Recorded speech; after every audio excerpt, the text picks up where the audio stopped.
Hello, friends, and welcome. It is a rainy Monday night.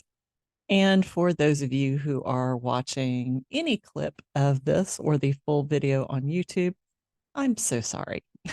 I look like crap. It's been a long day. Most of my makeup is gone, and I just don't care. That's just the honest truth. I almost skipped this, but it is time to get this done. I've had some personal and business things get in the way of getting this done over the last week. So I am going to record this. It may be a few hours late posting tomorrow, which is Tuesday. So to anyone who was actually looking for it at 6 a.m. on Tuesday, my apologies. It's not done yet. It will be done soon. Any hoozle. Today we are going to have a quick chat about SMART goals. And I am discussing this today because I am working with my own coaching accountability group. Oh my hair is just a delight. With my coaching accountability group on goals for quarter four. Quarter four actually started a week ago yesterday. But that does not mean that it is too late to set your fourth quarter goals. So if you have not set any, then let this be a helping hand to you in doing so. So SMART goals are kind of a buzzword in business. I don't always like them, and I'm going to explain the part of them that I really don't like. But we're going to talk about them nonetheless, because I think they give you a really good framework to start the goal setting process, and you can kind of massage once you have that basic structure set up. So, as some of you may or may not know, the S in SMART stands for specific. Okay, this means that you have clearly defined the goal. It is not enough to say, have more clients, because obviously we would all like to have more clients. But what does that mean to you? Who is responsible for this? If one of your goals is to increase your social media following, is this your responsibility? Is it a social media manager's responsibility? Is it your VA's responsibility if you are a smaller personal brand or business? Who is actually responsible? And what is the outcome that you are seeking from this goal? So if your goal is to increase your social media following, which by the way is not specific, but we'll get to that. What outcome are you looking for? Are you looking for a specific number of leads from social media for an opt-in? Are you looking for people who are joining your Facebook group? Are you looking for people who are following you on Instagram so that you can post all of your advertising there? What is the actual goal that you have for whatever the thing is that you want to do? The M is for measurable. Now, this I think is probably the most important of all parts of a SMART goal. It must be measurable. And by measurable, usually, not always, but usually, that means that you have to have some kind of data metric that you are looking to measure. So going back to our social media thing, it's not enough to say increase your social media following. It may be add 10,000 followers on Instagram. It may be have the first 5,000 downloads of your video on YouTube. It might be that you want to double your following on TikTok. It could be that you want to triple engagement on your reels on Instagram. There's all sorts of metrics that you could use, but it does need to be pretty specific. And if for some reason your goal is not something that is easily measured with numbers, then it has to be super, super clearly defined with an exact determination of success. So let's say that we are making SMART goals for our relationship instead of for our business. And you want to set a goal of, let's see, what would something be?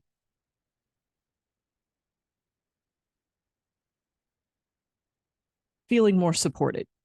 Okay.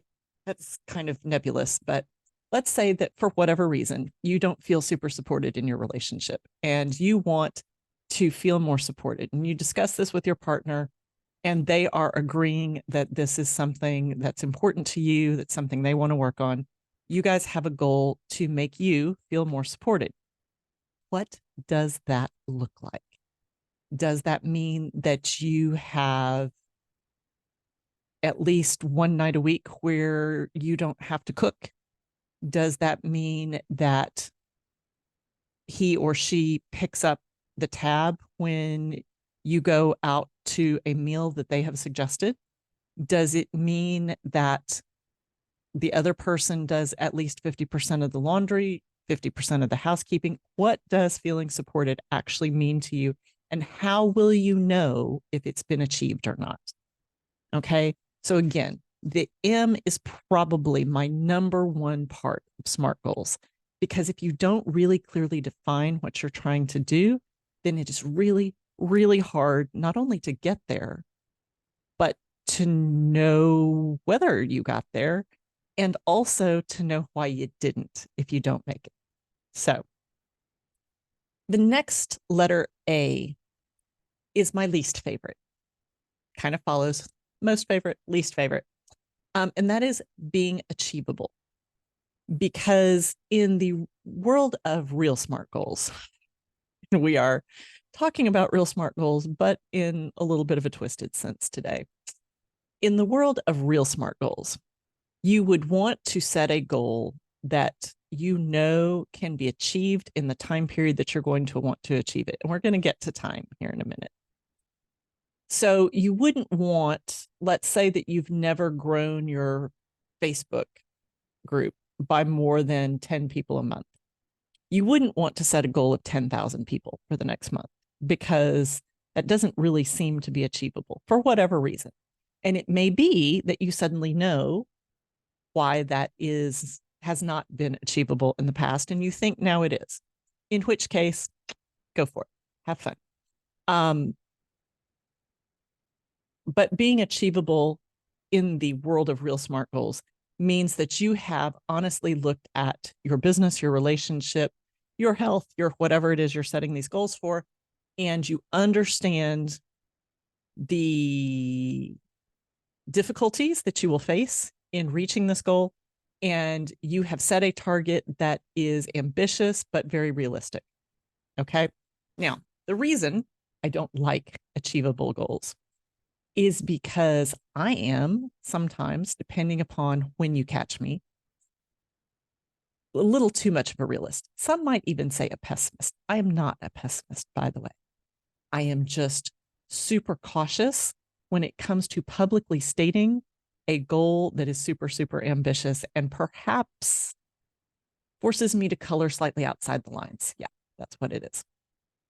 So I like to set goals that are a little bit unachievable, because then when I hit something just below that, I've actually hit the achievable goal that I probably wouldn't quite have reached for otherwise, because I've still fallen short, but I've fallen short of something that really was just outside the box. And so now I've gotten to every edge of the box, and that's good enough. Okay. And I can be really happy with that. That's why I don't like the idea of setting really super realistic, achievable goals, because who wants to fall short of something that's super, super achievable and realistic? Boring. Yeah, that's me.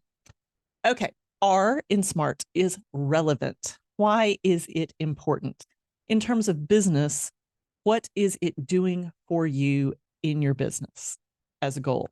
Does it align with other goals or priorities that you have in your business right now? Is it, does it tie in with other campaigns, other programs, other responsibilities of your team members? Or is it going to create a really big hot mess that you're going to have somebody or some group of somebody's start from scratch in order to be able to achieve? And sometimes that's important. Okay, we all like to start over sometimes, or start something really big that's completely new, and that's great. Just make sure that you understand why it is relevant to your business to start from ground zero and start building again. Side note, my coach has a really great analysis. And those of you who are in his coaching group will know this analysis as soon as I start explaining it. So he talks about our behaviors in our business, like bridges from the mainland to an island. And a lot of the time in business, especially in the digital entrepreneurial world, we start to build a bridge, whether that's a course, whether that's a coaching program, whether that's some other kind of digital product or application of software or whatever. But we start to build this bridge and we get through some portion of the construction. And then suddenly we're like, hey, I could build a better bridge. I could build a different bridge. I could build a bridge that maybe isn't quite as long if I started from over here. And so rather than finishing the bridge that is already partially done, we start all over with another bridge. But the problem is we get some portion of the way through that bridge and the same dang thought occurs. And it's like, oh man, I could do it better. I could do it different. I could do a shorter one. And what we wind up with is a bunch of bridges that are not complete and still no way to get from the mainland to the island. Okay. So why am I saying that? Because you need to make sure that if you are starting from ground zero, you still have a bridge that is built for your business and you are not scrapping a bunch of half-built bridges to start another bridge. Okay. In being relevant, a SMART goal is also a goal that builds on top of a structure that you already have, unless you are a brand new business, in which case you're starting your first bridge, and that is perfectly okay. All right.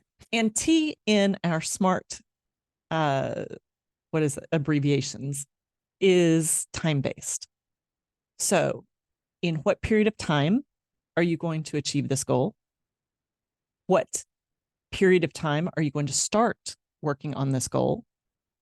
And are there milestones in terms of time that you will need to either check in and reevaluate, or that you will be using to get little celebrations? I love celebrations. I love rewarding myself. I don't do it very often. I love it when I do. I feel really guilty when I celebrate and reward myself, which is unfortunate because I really, really enjoy it when I actually get it done. But it is really important that you pick a time. If you're going to do these SMART goals, okay, then you need to know when the goal has to be finished, when the goal has to start, and any milestones along the way.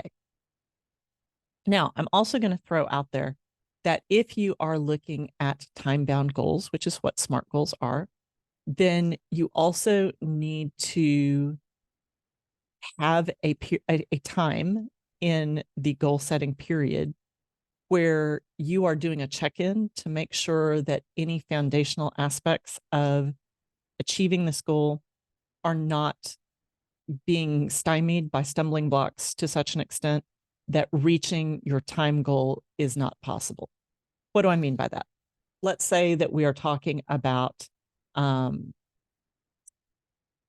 building your email list, and your goal for this quarter is to build your email list by 1,000 people. Except that your only social media account is Facebook, and Meta has just locked your Facebook account for the supposed community violations that we all know are happy horse crap. But you're locked out of your Facebook account. You can't post ads. And when you reach out to Meta, you get the "we'll look into it" answer. So this is going to probably, hopefully not, but probably delay the achievement of your goal. And if you go more than like a week in a quarter where you can't run ads or run your lead magnets or whatever in order to get people to sign up and be a subscriber to your email list, then you probably are not going to make that goal. Now, you've got two choices at that point. You can extend the time, which is possible. You might say, okay, well, then we're going to extend this to the end of Q1 of next year, or we're going to give ourselves an extra month into Q1. So instead of December 31st, our goal is now January 31st. Okay, you can do that. The other thing you can do is you can revise the goal. Instead of 1,000 new subscribers to your email list, you can cut that by a third and say, we're going to look at, 660 new subscribers, because we've lost almost a third of the time we were going to use to build this email subscriber list to Meta and their stupid violations. So all this to say, don't hesitate to make changes and think that when you sit down to write a SMART goal, it can't be altered. This is really true. I mean, it's very true for business, but it's really true when you are trying to use this same type of framework for personal stuff, especially relationships, because you and the person you are in relationship with are human. You have work, you have personal life, you have your health, you have community service, maybe you have financial issues going on. You probably have extended family issues that happen from time to time. You may have pets, you may have children, you may have all sorts of things that are going to interfere with the achievement of these goals, and that's okay. What is not okay is to just say, okay, screw it, we're just not going to do any goals. I've got no goals for our relationship. Now, I'm sad to say, I know some people who probably have that attitude. But if you want to have a good relationship, and goal setting is the way you have chosen to address building the structure of your relationship, then scrapping goals altogether, or just saying we're just not going to have any achievement for this period of time because whatever it is got in the way, it just doesn't work. And for your business, it's really important for your team members, if you have them, even if it's just a VA, it's really important to make adjustments to the goals or to the time period for the goals, because you don't want people to feel like they have failed you or failed their job or not performed the way you expect them to perform because you didn't sit down and make an adjustment to the goal. Okay. The last thing you ever want is someone feeling like they are not good enough in the role that they serve in your business because you didn't take the time to reach out and say, hey, I understand what got in the way of us achieving this goal. So let's talk about this. Do we want to change the time period? I'm okay with that. Or do we want to change the data, the numbers? Okay. And sit down and have an honest conversation. Okay. But don't just let people sweat it out. I mean, if Meta holds your Facebook account hostage for a month out of the quarter, please don't let some poor person on your team sit there and sweat bullets every day and every night at home, wondering what's going to happen to them when December 31st comes and the goal isn't met because you guys haven't been able to run ads for 30 days. Okay. Don't do that to people. It's just not nice. That's what big corporations do. We are entrepreneurs because we don't want to do that. Yeah. So I don't want to belabor this because I think this is pretty straightforward, but I do think that it is really good to set big, audacious goals for yourself, so long as you understand that you probably can't do everything and be equally successful at all. Okay. So like I set my Q4 goals with my accountability group, like I said at the beginning of this, and my goals are numerous. And several of them are for my business. One of them is for this podcast, and several of them are personal goals. And to be really honest, there is not enough of me to go around. Even farming out some of my responsibilities to other people, there is not enough of me to go around. So I am spending this first month feeling out the success of the goals that are going to be the most difficult for me in terms of time and energy. And when I see which ones are really making progress and which ones need some help, maybe some more people involved, or maybe some additional structure put in place in order to make it easier for me to get those done and still juggle all the other balls that I am juggling, then I will probably extend the time boundary for those SMART goals. But at least 3, if not 4, of the 8 goals that I set for Q4 of 23 are important for me to achieve. And 2 of those are business and 2 of those are personal. So I am very aware that my goals are not only not 100% achievable in terms of the metrics that I attach to them, but they are not 100% achievable in the fact that they all deeply involve me personally, and I am only one person. But again, that's why I don't like the A so much in the SMART goals. But they are all measurable. They all have very specific metrics attached to them. They all have timeframes attached to them. The ones that are related to my business are very relevant. The ones that are related to my personal life are also very relevant, just for completely different reasons. And they're all very specific. And I've checked them with my accountability group, and they have all said, wow, and good luck to you. Yeah, they think I'm crazy, which may be true. I'm not ruling that out yet. But I am pursuing them because I want to see which ones I can hit, assuming that I hit all of them. Okay. I understand that I probably won't hit all of them, at least not within the time that I have given them to start with. But I am curious and working from a place of curiosity as to how well I can progress in all of them, and then only be attached. This is another thing. We'll get to that in a minute. Let me finish my sentence and then I'll come back to that. Only be attached to achieving a certain number of them. Let's go back to attachment for a minute, shall we? I probably need to do a podcast on this at some point. I actually have a friend who might be a really good guest to talk about this, but let me just say that especially when it comes to business goals, okay, unless your business goal is to keep the doors open and continue to feed yourself, okay, you cannot be attached to your goals and your outcomes. Okay. Business, even for the very successful, is not a guarantee ever. Look at what happened to all of us March 12th of 2020. Okay. Yeah, that we're not going to use that word, but it happened. One of my goals is probably going to be deeply impacted by the state of the economy come the first of the year.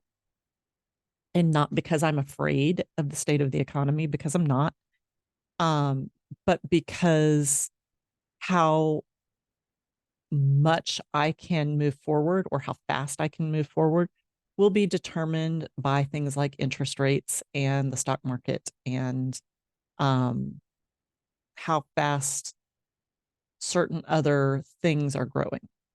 Okay. And there's nothing I can do to change that. There just isn't. So part of my goal is something that I have control over. I think, kind of, sort of, maybe. I at least have more control over it. But the second half of that goal is almost 100% dependent on factors outside of me. So all I can do is all I can do, and then trust that the universe will line things up to give me what I am looking for at the time that it is most right for me. And that's it. So don't be attached to these outcomes, again, unless, your very life and safety depends on it, in which case maybe we need to talk. Because if your life and safety depends upon the success of a goal in your business, then I want to make sure that you have someone standing behind you waiting to catch you if you fall. Okay. Feel free to DM me on Instagram and let's talk. But anyway, that's really all I want to say about SMART goals. Again, I am not married to the SMART framework, but I think it's a good framework for people who don't normally set goals because it does touch on a few things that are important, like the measurable aspect of the goal and the time bound aspect of the goal, because those two things really are what determine whether a goal is met or not. And so I think it's helpful to use the SMART framework if, that's something that you are interested in doing. But again, just remember that achievable, reach a little bit further than achievable. Okay. You know, stand on your tippy toes and try to jump and touch the ceiling while no one's looking. Okay. That's what we want to do here. Anyway, that is all for today. I want to thank you guys for putting up with my silliness. This is really just me. And I need to give a shout out to Project Me with Tiffany Carter, because I was listening to that this weekend. I spent many hours in the car this weekend, and I was listening to Tiffany's podcast and was fascinated to listen to her talk about the fact that she actually stopped trying to be professional and grew her podcast way faster because she was just her. And I am someone who has been a professional their whole life, and being silly, being myself, being kind of goofy, kind of weird. I do like to swear, but I haven't relaxed enough to do that yet. Um, you know, Whatever, swearing, saying stupid things is just the way she does her podcast. And it just occurred to me that my first few episodes, with maybe the exception of one, have been very professional because that's who I am in the world. I'm a professional. And I don't want you all to not know me. I don't want you to know the facade that I wear when I'm in public. I want you guys to know me. And so this is me. And next time, I think, I hope, I'm going to have a really cool guest, Kate Herford, who is uh, a business coach for moms who are growing a homestead business, is going to be my guest. Kate and I have known each other for a long time, and her niche is so unique. And I can't wait for you all to hear about the different things that she coaches her clients on and how she got into this niche, because it is really cool. Okay. So that is it for today. Take care, and I will see you in the next one. Bye.